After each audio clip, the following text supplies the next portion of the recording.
Meine Herren, es ist soweit. Unsere wochenlangen Vorbereitungen kommen zum Abschluss.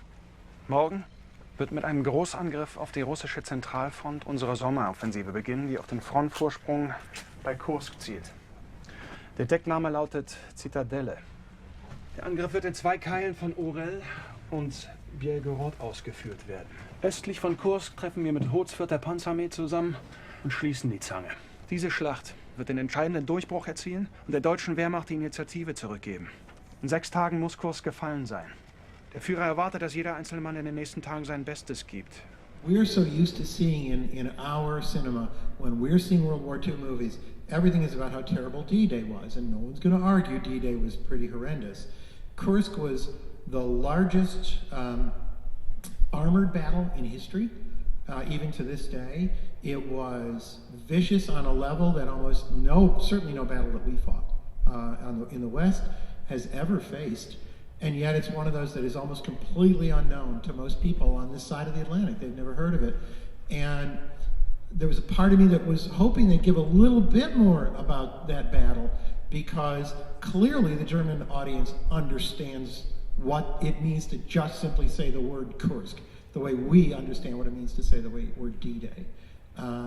And so that, I think, was one of those places where it might make it a little harder for an American audience to fully grasp how this film affects its audience, because we don't really understand fully.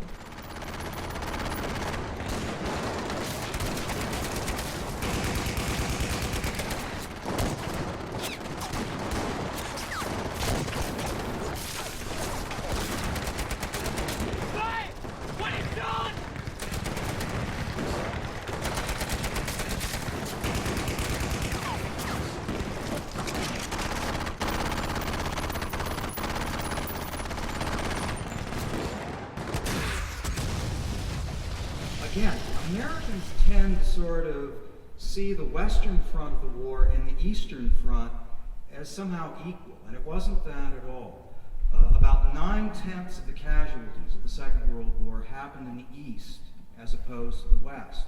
There are reasons for this. It was in the East, not the West, that Hitler and the Nazis intended to conquer, establish their empire, and depopulate the area of the peoples they regarded as inferior, or relegate the remainder to slavery.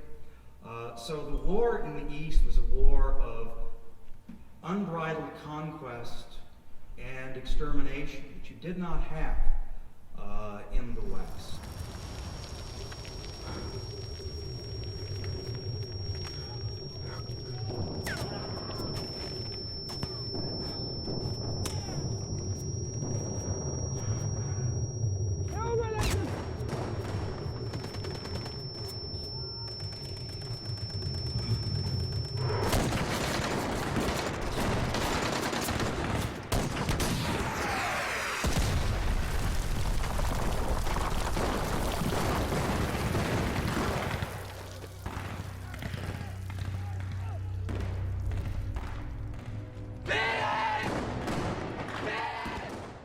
The war in the East was desperate, colossal, and vicious beyond any war in European history.